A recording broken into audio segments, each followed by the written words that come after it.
നമസ്കാരം. നിങ്ങളുടെ കൺമുന്നിൽ ഒരാൾ കൊല്ലപ്പെടുവാൻ പോവുകയാണെങ്കിൽ എത്തരത്തിലുള്ളതായിരിക്കും നിങ്ങളുടെ പ്രതികരണം? അയാളെ രക്ഷിക്കാൻ ശ്രമിക്കുമോ, അതോ കയ്യിലുള്ള മൊബൈൽ ഫോൺ എടുത്ത് അവിടെ നടക്കുന്ന രംഗങ്ങൾ ചിത്രീകരിക്കാൻ ശ്രമിക്കുമോ? സമീപകാലത്തായി കൊല്ലം ജില്ലയിൽ നടന്ന ഹരികൃഷ്ണൻ എന്ന ചെറുപ്പക്കാരന്റെ ആൾക്കൂട്ട കൊലപാതകവുമായി ബന്ധപ്പെട്ട സംഭവത്തിലെ മനഃശാസ്ത്രത്തെക്കുറിച്ചാണ് നമ്മളിന്ന് അവലോകനം ചെയ്യാൻ പോകുന്നത്. ഒരു ക്ഷേത്രത്തിലെ ഉത്സവവുമായി ബന്ധപ്പെട്ട ഒരു സംഘർഷത്തിലാണ് ഈ കുട്ടിക്ക് ഗുരുതരമായി പരിക്കേൽക്കുകയും തുടർന്ന് തിരുവനന്തപുരം മെഡിക്കൽ കോളേജിലെ വെന്റിലേറ്ററിലായിരുന്നു ഈ കുട്ടി. അതിനുശേഷം മരണം സംഭവിച്ചു. ഈ കേസുമായി ബന്ധപ്പെട്ട കുറച്ച് പ്രതികളെ പോലീസ് അറസ്റ്റ് ചെയ്യുകയും ചെയ്തു. ഈ കുട്ടിയുടെ മാതാപിതാക്കളുടെ അവസ്ഥ വിവരണാതീതമായ വേദന നിറഞ്ഞതാണ്.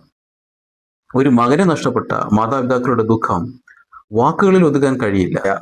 പ്രത്യേകിച്ച് ഇത്രയും ക്രൂരമായ ഒരു സാഹചര്യത്തിൽ തങ്ങളുടെ കൺമുന്നിൽ വളർന്ന മകൻ അകാരണമായി മർദ്ദനമേറ്റു മരിച്ചു എന്നത് ആ മാതാപിതാക്കളെ പൂർണ്ണമായും തളർത്തിയിരിക്കുകയാണ്. ഈ നടുക്കിയ മരണം കേവലം ഒരു ക്രമസമാധാന പ്രശ്നമല്ല, മറിച്ച് അത് ആൾക്കൂട്ടത്തിനിടയിൽ സംഭവിക്കുന്ന ഒരു ബിഹേവിയറൽ പാത്തോളജിയാണ്. എന്തുകൊണ്ടാണ് സാധാരണക്കാരായ മനുഷ്യർ ഒരു ഗ്രൂപ്പിന്റെ ഭാഗമാകുമ്പോൾ ഇത്രത്തോളം അക്രമാസക്തരാകുന്നത്? ഇതിന്റെ പിന്നിലെ മനഃശാസ്ത്ര വശങ്ങളാണ് നമുക്ക് വിശകലനം ചെയ്യേണ്ടത്. ഈ ഒരു സംഭവം തികച്ചും ഒറ്റപ്പെട്ടത് എന്ന തരത്തിൽ ഒതുക്കി അവഗണിക്കാൻ നമുക്ക് കഴിയില്ല. കാരണം ഇന്നുണ്ടായത് അല്ല ഈ സംഭവം. അട്ടപ്പാടിയിലെ മധു, അതുപോലെ കോളേജ് റാഗിങ്ങിന് ഇരയാക്കപ്പെട്ട് ജീവൻ നഷ്ടപ്പെട്ട സിദ്ധാർത്ഥ്, അതുപോലെ തന്നെ വാളയാറിൽ വെച്ച് ആൾക്കൂട്ട ആക്രമണത്തിന് ഇരയായി കൊല്ലപ്പെട്ട ഛത്തീസ്ഗഡിൽ നിന്നുള്ള തൊഴിലാളിയായ രാം നാരായണൻ, ഇപ്പോൾ ഇവിടെ വീണ്ടും ഹരികൃഷ്ണനും. എന്തുകൊണ്ടാണ് വിവേകമുള്ള മനുഷ്യർ ഒരു ആൾക്കൂട്ടത്തിന്റെ ഭാഗമാകുമ്പോൾ ഇത്രയും ക്രൂരന്മാരാകുന്നത്? ഇതിന്റെ പിന്നിലെ മനഃശാസ്ത്രപരമായ രഹസ്യങ്ങൾ എന്തൊക്കെയാണെന്ന് നമുക്ക് പരിശോധിക്കാം. ആദ്യമേ നമ്മൾ മനസ്സിലാക്കേണ്ട ഒരു കാര്യം ഡി ഇൻഡിവിജ്വേഷൻ എന്ന അവസ്ഥയെക്കുറിച്ചാണ്. എന്താണ് ഈ ഡി ഇൻഡിവിജ്വേഷൻ?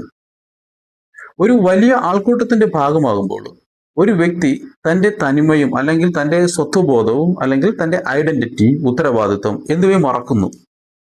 അത് ഞാൻ എന്ന ചിന്ത മാറ്റി ഞങ്ങൾ എന്ന ചിന്ത വരുമ്പോൾ നിയമത്തെ പേടിക്കാതെ എന്തും ചെയ്യാവുന്ന ഒരു മിഥ്യാധാരണ തലച്ചോറിൽ രൂപപ്പെടുന്നു.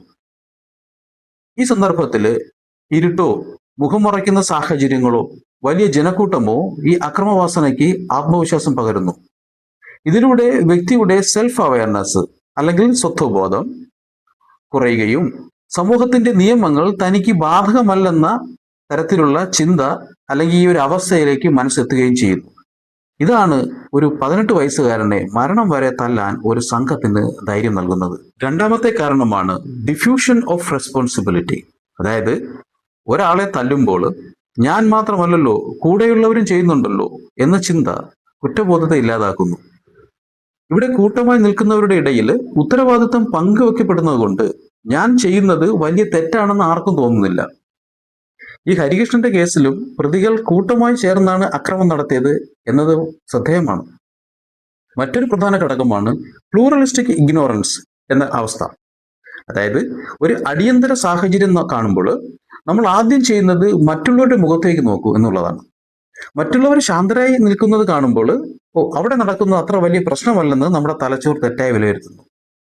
ഈ കൊല്ലത്ത് നടന്ന ഈ സംഭവത്തിലും ആൾക്കൂട്ടം ആ മർദ്ദനമേറ്റ ആ കുട്ടിയെ ഒരു ഉത്സവ തർക്കം എന്ന ഒരു സന്ദർഭത്തിൽ മാത്രമാണ് ഈ കുട്ടിയുടെ അവസ്ഥയെ കണ്ടത്. അതുകൊണ്ടായിരിക്കണം അവർ ഈ സംഭവത്തെ അവഗണിച്ചത്. ഈ മൗനം അക്രമികൾക്ക് വലിയ പ്രോത്സാഹനമായി മാറുകയും ചെയ്യുന്നു. അടുത്ത ഒരു കാരണമാണ് ഗ്രൂപ്പ് പോളറൈസേഷൻ. അതായത് സമാന ചിന്താഗതിയിലുള്ള സുഹൃത്തുക്കൾക്കൊപ്പം ഇരിക്കുമ്പോൾ തെറ്റായ തീരുമാനങ്ങൾ എടുക്കുവാനുള്ള സാധ്യത വളരെ കൂടുതലാണ്. ഒരാൾ അക്രമത്തിന് തുനിഞ്ഞാൽ മറ്റുള്ളവരെ, കൂടെയുള്ളവരെ അത് തടയുന്നതിന് പകരം അതിനെ പ്രോത്സാഹിപ്പിക്കുകയോ അതിൽ പങ്കുചേരുകയോ ചെയ്യുന്നത് ഈ മനഃശാസ്ത്രപരമായ പ്രേരണ മൂലമാണ്. ഈ ഹരികൃഷ്ണന്റെ കേസിൽ പ്രതികൾ മദ്യപിച്ചിരുന്നതായി റിപ്പോർട്ടുകൾ പറയുന്നു. മദ്യം തലച്ചോറിലെ പ്രിഫ്രോണ്ടൽ കോർട്ടെക്സ് എന്ന ഭാഗത്തെ മന്ദീഭവിക്കുന്നു. നമ്മുടെ തലച്ചോറിലെ ശരിയും തെറ്റും വേർതിരിച്ചറിയാൻ സഹായിക്കുന്ന ഭാഗമാണിത്. ഇത് വ്യക്തിയുടെ സ്വാഭാവികമായ നിയന്ത്രണങ്ങളെ അല്ലെങ്കിൽ ഇൻഹിബിഷനെ ഇല്ലാതാക്കുന്നു.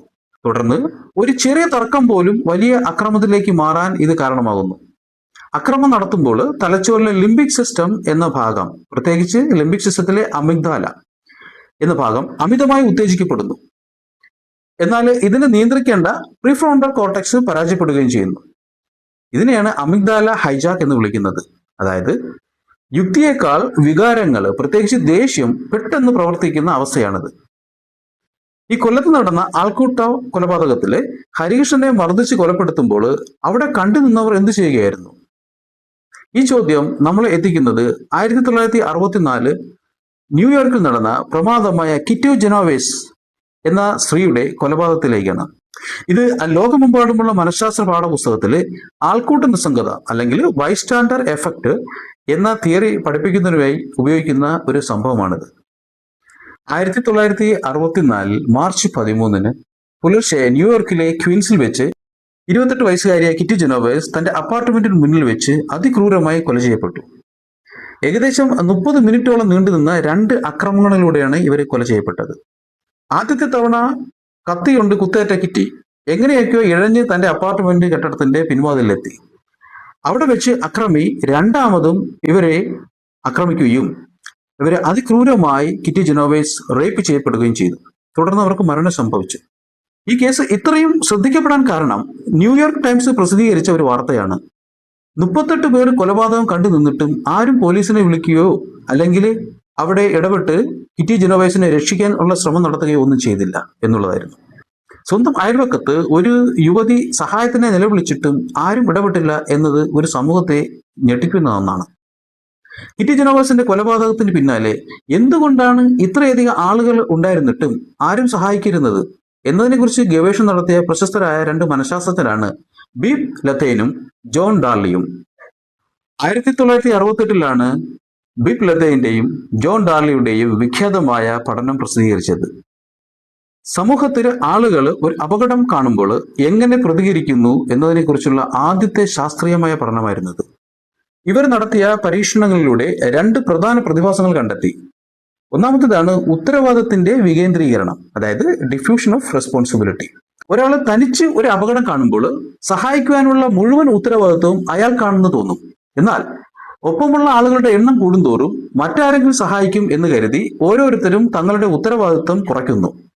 അതുപോലെ മറ്റൊരു അവസ്ഥയാണ് പ്ലൂറലിസ്റ്റിക് ഇഗ്നോറൻസ്, അതായത് ഒരു അടിയന്തര സാഹചര്യം കാണുമ്പോൾ മറ്റുള്ളവർ എങ്ങനെ പ്രതികരിക്കുന്നു എന്ന് നോക്കി നിൽക്കുന്ന അവസ്ഥയാണിത്. ആരും പ്രതികരിക്കുന്നില്ല എങ്കിൽ ഇതൊരു വലിയ പ്രശ്നമല്ലെന്ന് ഓരോ വ്യക്തിയും സ്വയം വിശ്വസിക്കുന്നു. ഇതിനുവേണ്ടി അവരൊരു പരീക്ഷ നടത്തി. ഇവർ നടത്തിയ ഒരു പ്രശസ്തമായ പരീക്ഷണം ഇങ്ങനെയായിരുന്നു.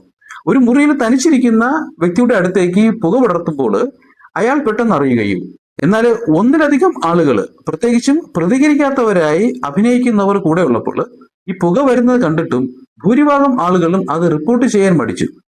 മറ്റുള്ളവർ ശാന്തരായി ഇരിക്കുന്നത് കണ്ട് ഇത് അപകടമല്ലെന്നാണ് അവർ കരുതിയത്. മധുവിന്റെയും ഹരികൃഷ്ണന്റെയും കേസുകളുമായുള്ള ബന്ധം നമ്മൾ നോക്കുകയാണെങ്കിൽ ഈ 2 കേസിലും ആളുകൾ സഹായിക്കുന്നതിന് പകരം വീഡിയോ എടുക്കുന്നതും നോക്കി നിൽക്കുന്നതും ആണ് നമുക്ക് കാണുന്നത്. ഇതിനെ ബൈസ്റ്റാൻഡർ എഫക്റ്റ് എന്നാണ് നമുക്ക് വിളിക്കാവുന്നത്. ഇത് ബൈസ്റ്റാൻഡർ എഫക്റ്റിന്റെ ആധുനിക രൂപമാണ്. ഈ സന്ദർഭത്തിൽ ഉത്തരവാദിത്വം ഏറ്റെടുക്കുന്നതിന് പകരം ഒരു സാക്ഷി മാത്രമായി നിൽക്കാനാണ് ആളുകൾ താല്പര്യപ്പെടുന്നത്. ഈ ഹരികൃഷ്ണന്റെ മരണം നൽകുന്ന പാഠം വളരെ വലുതാണ്. ആൾക്കൂട്ടത്തിൽ ഒരാളാകുമ്പോഴും സ്വന്തം വിവേകം പണയപ്പെടുത്താതിരിക്കാൻ നമുക്ക് കഴിയണം. നിയമം കയ്യിലെടുക്കുന്നതും തമാശയ്ക്കായി തുടങ്ങുന്ന സംഘർഷങ്ങളും ഒരു കുടുംബത്തിന്റെ സ്വപ്നങ്ങളെയാണ് തകർക്കുന്നത്. ഇത്തരം മാനസികാവസ്ഥകൾക്കെതിരെ ബോധവൽക്കരണം അനിവാര്യമാണ്. ആഘോഷങ്ങൾക്കിടയിൽ ഇത്തരം മാനസിക വിഭ്രാന്തികൾ അല്ലെങ്കിൽ മാസ് ഹിസ്റ്റീരിയ ഇത് ഒഴിവാക്കാൻ ഓരോ വ്യക്തിയും തന്റെ സ്വത്വബോധം അല്ലെങ്കിൽ സെൽഫ് അവയർനെസ് കാത്തുസൂക്ഷിക്കേണ്ടതാണ്. നിയമപരമായ ശിക്ഷകൾക്കൊപ്പം തന്നെ ഇത്തരം ആൾക്കൂട്ട മനോഭാവങ്ങളെ കുറിച്ചുള്ള സൈക്കോളജിക്കൽ അവയർനെസ്സും നമ്മുടെ നാടിന് അനിവാര്യമാണ്. ഈ എപ്പിസോഡ് നിങ്ങൾക്ക് ഇഷ്ടമായെങ്കിൽ ലൈക്ക് ചെയ്യൂ, കമന്റ് ചെയ്യൂ, അതോടൊപ്പം ഷെയർ ചെയ്യൂ. മനഃശാസ്ത്രവുമായി ബന്ധപ്പെട്ട വിജ്ഞാനപ്രദമായ രസകരമായ മറ്റൊരു എപ്പിസോഡിൽ കാണുന്നവരേക്കും എല്ലാവർക്കും ശുഭദിനാശംസകൾ. Thank you.